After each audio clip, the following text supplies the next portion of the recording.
అందరికీ వందనాలండి. బాగున్నారా? ప్రతిరోజు కూడా మన యొక్క రక్షణ వాక్య కార్యక్రమం ద్వారా మనమందరం కలిసి సంతోషంగా దేవుణ్ణి వాక్యానుసారంగా మనం ప్రార్థన కలిగి ఉండి దేవుని వాక్యాన్ని ధ్యానించుకోవడంలో నిత్యం మనందరం కూడా దేవుణ్ణి ఆరాధించిన వారమై ఉండాలి. మరి ఈ మాదిరిగానే రక్షణ వాక్య కార్యక్రమాన్ని కూడా చూస్తున్న ప్రతి ఒక్కరూ కూడా మనతో పాటుగా ఉన్న మన తోటి సహోదరులకు కూడా ఈ యొక్క కార్యక్రమాన్ని చేరవేసే క్రమంలో మీరందరూ కూడా పాలిభాగస్తులే దేవుని దీవెనలు సంపూర్ణంగా పొందాలని, మీ కుటుంబాలు అదేవిధంగా మీ కార్యక్రమాలు మీ క్రియలన్నీ కూడా సంతోషంగా జరగాలని మనస్ఫూర్తిగా కోరుకుంటూ, మరి మనం నేటి దినం మాట్లాడుకోబోయేటువంటి అధ్యాయం లూకా సువార్త 17వ అధ్యాయంలో పొందపరిచినటువంటి 32 వచనాల్లో కొన్ని మాటలను మనం ఈరోజు ధ్యానించుకుందాం. మరి ముందుగా మనం చూసినట్టయితే లూకా సువార్తలో ఈరోజు మనం మాట్లాడుకోబోయేటువంటి మాట క్షమాపణ. ఏంటి అసలు ఈ క్షమాపణ?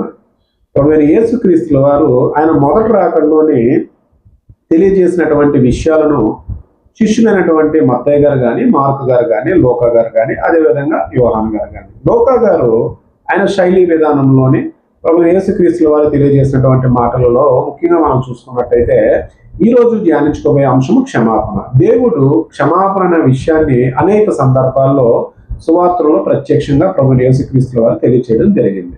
మరి క్షమాపణ గుణాన్ని మనం ఏ రకంగా కలిగి ఉండాలి, ఏ ఏ సందర్భాల్లో క్షమాపణ కలిగి ఉండాలి? ప్రియమైన క్రైస్తవ సహోదరి సహోదరులారా, మన వ్యక్తిగత జీవితంలో మనం క్షమాపణ కలిగి ఉండాలి. అదేవిధంగా సమాజంలో మనం క్షమాపణ జీవితాన్ని కలిగి ఉండాలి. అదేవిధంగా మన సంఘాలలో మనం క్షమాపణ జీవితాన్ని కలిగి ఉండాలని మన వాక్యం మనకు తెలియజేస్తుంది. ఈరోజు మనం కొన్ని మాటలు బైబిల్ అనుసారంగా మనం చూసుకున్నట్టయితే 17వ అధ్యాయంలో మనం చూస్తే మొట్టమొదటిగా ఈ యొక్క క్షమాపణకు సంబంధించి ప్రభువైన యేసుక్రీస్తుల వారు చెప్పినటువంటి మాట, శిష్యులకి తెలియజేసినటువంటి మాట ఏంటి అంటే, మీ విషయమై మీరు జాగ్రత్తగా ఉండుడి. నీ సహోదరుడు తప్పిదము చేసిన ఎడల అతన్ని గద్దించు, అతడు మారు మనసు పొందిన ఎడల అతన్ని క్షమించు. అతడు ఒక దినము 7 మార్లు నీ ఎడల తప్పిదము చేసి 7 మార్లు నీ వైపు తిరిగి మారు మనసు పొందిన నీవు ఎడల అతన్ని క్షమింపవలను. ప్రియమైన సహోదరులారా, దేవుడు మనకి ప్రత్యక్షంగా శిష్యుల ద్వారా తెలియజేసినటువంటి మాట ఏంటంటే, ఎవరైనా మన జీవితంలో వ్యక్తిగతమైన జీవితాల్లో అనగా మన తల్లిదండ్రుల మధ్య కానీ, లేదు భార్యాభర్తల మధ్య కానీ, లేదు పిల్లల మధ్య కానీ, అదేవిధంగా సహోదరి సహోదరుల మధ్య కానీ, కుటుంబ సభ్యుల మధ్య కానీ, ఈ యొక్క ప్రతికూల సమస్యల్లో సాతానుతో శోధిస్తున్నటువంటి ఈ దినాల్లోని ప్రతిబంధకాల్లోని ఒకవేళ తెలియక వారు ఏదైనా పాపం చేసినా, ఒకవేళ వారు తెలుసుండి ఒకవేళ పాపం చేసినా కూడా పాపం చేసిన వ్యక్తి దగ్గర కానీ, తెలియక చేసిన తప్పు చేసినటువంటి వ్యక్తి దగ్గర కానీ దేవుడు ఏం చెప్తున్నాడంటే, మొట్టమొదట నైతికంగా క్షమాపణ గుణం కలిగి ఉండాలి. ప్రతి ఒక్కరూ క్షమాపణ గుణాన్ని ప్రాథమికంగా మనము వ్యక్తపరచాలి అనేది దేవుడు వాక్యానుసారంగా చెప్తున్నాడు. అందుకని ముందు ఏం చెప్పారంటే గద్దించమని చెప్పాడు. గద్దించిన తర్వాత వారు మారు మనసు పొంది క్షమించమని అడిగినప్పుడు మనం ఖచ్చితంగా క్షమాపణ కలిగి ఉండాలి అని చెప్పారు. అదేవిధంగా చూస్తే మనము మరలా ఒకవేళ ఆ దినమున మరొక 7 మార్లు ఆయన తప్పు చేసి ఉన్నప్పటికీ కూడా అప్పుడు ఆయన తిరిగి మరలా వచ్చి నేను క్షమాపణ గుణాన్ని కలిగి ఉన్నాను అని చెప్పినప్పుడు కూడా మనం క్షమాపణ కలిగి ఉండాలి. మరి ఇదే రకంగా మనం చూసుకున్నట్టయితే సమాజంలో మనము ఎన్నో సమస్యల్లోనో లేకపోతే ఎన్నో శ్రమల్లోనో ఎన్నో శోధనలోనో మన వ్యక్తిగత జీవితం కోసం లోక మార్గంలో అన్వేషించినప్పుడల్లా ప్రియమైన సహోదరి సహోదరులారా ఎన్నో ఇబ్బందులు గురవుతుంటాం. వాటన్నిటిని బట్టి మనం చూసినప్పుడు మన ఉద్యోగాల్లో కానీ, లేదు మన ఇరుగు పొరుగు వారిలో కానీ, సమాజంలోని లేదు మనల్ని ఇబ్బందులకు గురి చేసేవారు కానీ, నేటి సమాజంలో మనం చూసినట్టయితే చూడండి, చాలా మంది కూడా క్రైస్తవ్యంలో ఉన్నవారు చాలా అనేకమైనటువంటి ఇబ్బందులు ఎదుర్కొంటున్నారు. ఈ మాదిరిగా ఏంటంటే మన మీద అనైతికంగా విలువ లేనటువంటి మాటలతో మనల్ని ఇబ్బంది పెట్టి ఏ ఒక్కరినైనా సరే క్రైస్తవుడుగా నైతికత కలిగినటువంటి నువ్వు క్షమాపణ గుణం అనేది కలిగి ఉండాలి అని దేవుడు మనకి స్పష్టంగా చెప్తున్నాడు. ఇదే మాదిరిగా మనము మరొక ఉదాహరణ కూడా మనం మాట్లాడుకోవచ్చు. ఏంటంటే సంఘాలలో, నేటి సంఘాలలో మనం చూస్తూనే ఉన్నాం. బహుశా మన వ్యక్తిగతంగా ప్రతి ఆదివారం నాడు పునరుద్ధానం దినం రోజు మనం చక్కగా మనం సంఘాలకు వెళ్ళేటప్పుడు మన సంఘంలోని ఏదో ఒక విషయం మీద అక్కడ ఉన్నటువంటి సంఘ అధ్యక్షులు కానీ, లేదంటే అక్కడ ఉన్నటువంటి ఎగ్జిక్యూటివ్ బోర్డు కానీ, అక్కడ ఉన్నటువంటి డెకన్ బోర్డు కానీ సభ్యులు కానీ, వారు ఈ యొక్క కార్యక్రమాలకు సంబంధించి అక్కడ ఏమైనా ప్రతికూల సమస్యలు ఎదురవుతున్నప్పుడు, వారు తప్పుదోవ నడుచుకున్నప్పుడు కూడా మనము వారి పట్ల మనము క్షమాపణను కలిగి ఉండాలి. ఎందుకంటే వారు ఏ దశలో వారు ఆ విధంగా మారారు అనేది మనకు తెలియదు. వారు ఏదైతే ఒకవేళ దేవునికి వ్యతిరేకంగా వారు దేవుణ్ణి విడిచిపెట్టి అవిశ్వాసానికి లోనైపోయి సాతానికి పూర్తిగా వారు బానిసలు అయిపోయిన వ్యక్తులైతే ఖచ్చితంగా వారు దేవుని తీర్పు దినం రోజు ఖచ్చితంగా వారు శిక్షకు గురవుతారు అనేది కూడా వాక్యం మనకు తెలియజేస్తుంది. కాబట్టి మనము ప్రతి ఒక్కరు కూడా క్షమాపణను కలిగి ఉండాలి. అదేవిధంగా మారు మనసు పొందితనని ఎడల అతనిని క్షమింపవలను. మన యొక్క జీవితంలో ఏ ఒక్క వ్యక్తులైనా సరే మనకి వాదన కానీ, విమర్శ కానీ, వ్యతిరేకతలు కానీ ఎదురైనప్పుడు మొట్టమొదటి క్రైస్తవులుగా మనము క్షమాపణ గుణాన్ని సంపూర్ణంగా పొంది ఉండాలి. అదేవిధంగా ఈ యొక్క అధ్యాయంలో మనం చూసుకున్నట్టయితే 1 నుంచి 6 వచనాల్లో పాపము క్షమాపణ గురించి తెలియచేయడం జరిగింది. అదేవిధంగా 7 నుంచి 10 వచనాల్లో మనం చూసుకుంటే సేవకుని యొక్క కర్తవ్యం ఎలా ఉండాలి అనే విషయాలను మనం తెలియచేయడం జరిగింది. అదేవిధంగా 11 నుంచి 19 వచనాల్లో మనం చూస్తే ప్రభువైన యేసుక్రీస్తుల వారు ప్రత్యక్షంగా ఒక 10 మంది కుష్ఠరోగులను నయం చేయడం అనే విషయాలు తెలియచేయడం జరిగింది.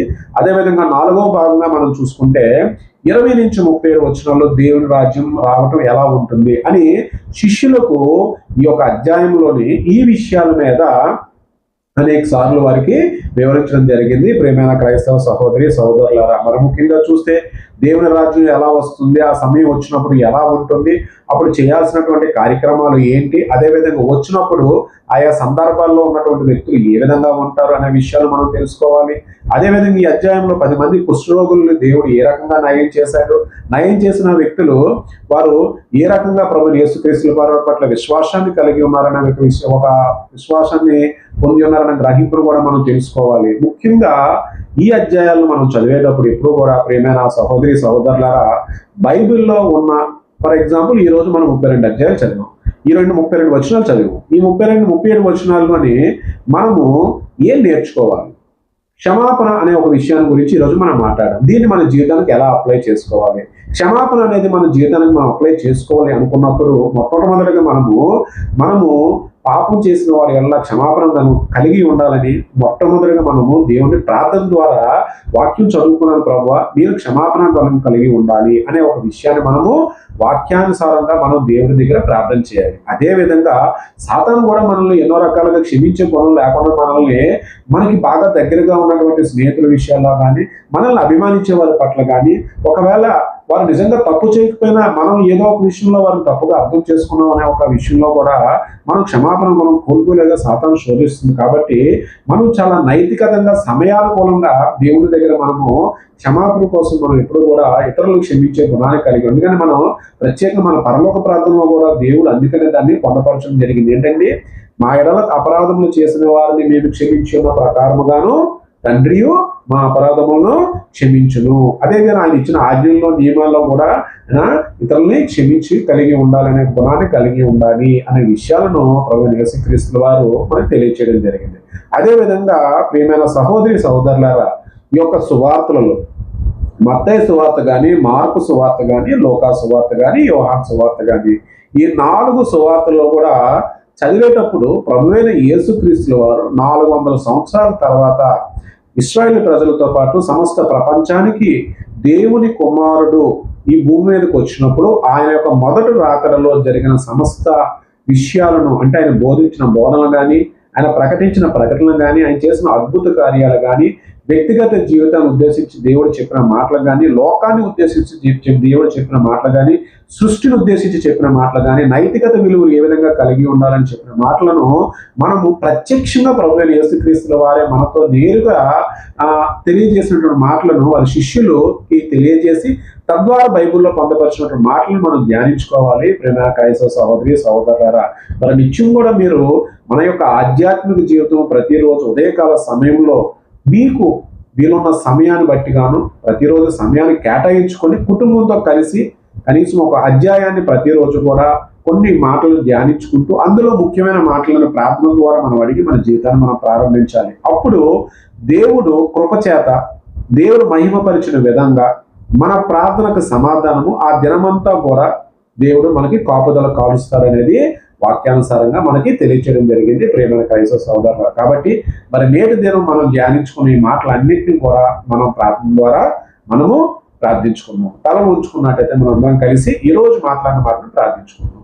మహిమగల దేవ, వందనాలు ప్రభు, స్తుతులు స్తోత్రములు తండ్రి. నేటి దినము ప్రభువా లోక సువార్తలో ప్రభు 17వ అధ్యాయంలో 37 వచనాలు ఉండగా అందులో ముఖ్యముగా ప్రభు క్షమాపణ కలిగి ఉండాలి. పాపం చేసిన వ్యక్తిని మీరు చెప్పిన విధంగా మేము ఏ రకంగా క్షమించాలి అనే విషయాన్ని మేము ధ్యానించుకున్నాం ప్రభు. మీ వాక్యాన్ని మా హృదయంలో మేము స్థిరపరచుకొని ప్రభు తండ్రి మా వ్యక్తిగత జీవితాల్లో మేము ఈ లోక మార్గంలో సమాజంలో తిరుగుతున్నప్పుడు, అదేవిధంగా మా సంఘాలలో ప్రభు తండ్రి నాయన మేము ఏ పరిస్థితుల్లో ఏ స్థితిలో ప్రభు తండ్రి ఏ ప్రాంతంలో ఉన్నా ప్రభు మా ఎడల అపరాధం చేసిన వారిని మేము క్షమించి ఉండాలనే ఒక మాటను మేము ప్రార్థన ద్వారా ప్రభుత్వంలో అడుగుతున్నాము.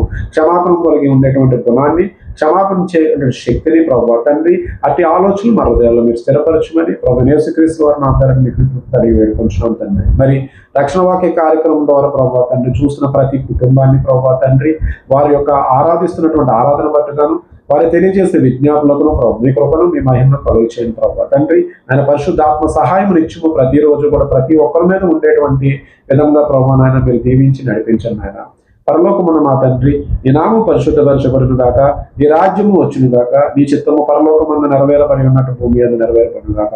అనుదిన ఆహారం నేను మాకు దయచేయండి. ఇక్కడ అపరాధం క్షమించిన ప్రకారంగా ప్రభు తండ్రి మా అపరాధం క్షమించు, సోదరుల నుంచి దృష్టి నుంచి కీడి నుంచి తప్పించండి ప్రభు. రాజ్యము శక్తి మహిమ బలము నిరంతరం నీవై ఉన్నవి తండ్రి. ఆమేన్, ఆమేన్, ఆమేన్. ప్రియమైన క్రైస్తవ సహోదరులారా, మరి సంతోషంగా ఈ దినాన్ని ప్రారంభించండి. అదేవిధంగా రక్షణ వాక్య కార్యక్రమాన్ని కూడా మన తోటి సహోదరులకు స్నేహితులకు అందరికి కూడా షేర్ చేయండి.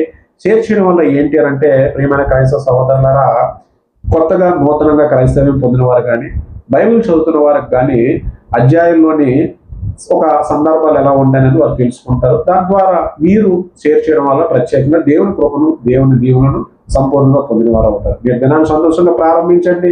దేవుని కృపలో మీరు అందరూ సంతోషంగా ఉండాలని రక్షణ వాక్య కార్యక్రమం తరపున కోరుకుంటున్నాను. అందరికీ మరొకసారి అందరికీ వందనాలు.